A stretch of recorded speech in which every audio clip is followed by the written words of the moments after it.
Corona ভাইরাসের Omicron ভেরিয়েন্টের একটি উপধরন হল এক্সপিভি।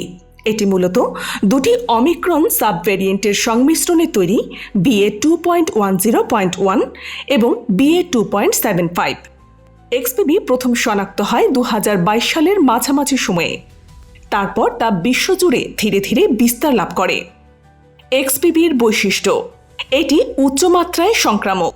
এর ইমিউন এসকেপ ক্ষমতা রয়েছে, অর্থাৎ এটি প্রাকৃতিক রোগ প্রতিরোধ ক্ষমতা সম্পন্ন বা টিকাপ্রাপ্ত ব্যক্তির প্রতিরোধ ক্ষমতাকেও কিছুটা ফাঁকি দিতে পারে। তবে এখন পর্যন্ত এর প্রভাবে মারাত্মক অসুস্থতা বা মৃত্যুহার বেশি হওয়ার কোনো প্রমাণ পাওয়া যায়নি। বিশেষজ্ঞ চিকিৎসকদের মতে হালনাগাদ বুস্টার ডোজ, বিশেষ করে এক্সপিভি ভিত্তিক ভ্যাকসিন, এই ধরন থেকে গুরুতর অসুস্থতা, হাসপাতালে ভর্তি হওয়া এবং মৃত্যুর ঝুঁকি কমাতে কার্যকর।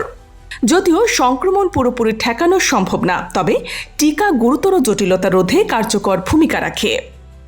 এই এক্সপিভি থেকে আরও কয়েকটি উপধরন সৃষ্টি হয়েছে, যেমন XBB.1, XBB.1.5 এবং সম্প্রতি আলোচনায় এসেছে NB.1.8.1। এই ধরনগুলোর মধ্যে কিছু কিছু আগের চেয়ে আরও সংক্রামক, তবে টিকা এখনও কার্যকর। বিশ্ব স্বাস্থ্য সংস্থা XBB ও এর উপধরনগুলোকে ভেরিয়েন্ট অফ ইন্টারেস্ট বা ভেরিয়েন্ট আন্ডার মনিটরিং হিসেবে তালিকাভুক্ত করেছে। এর মানে হলো এগুলোর উপর বৈজ্ঞানিক নজরদারি চলছে এবং এগুলো ভবিষ্যতে জনস্বাস্থ্যের জন্য গুরুত্বপূর্ণ হয়ে উঠতে পারে।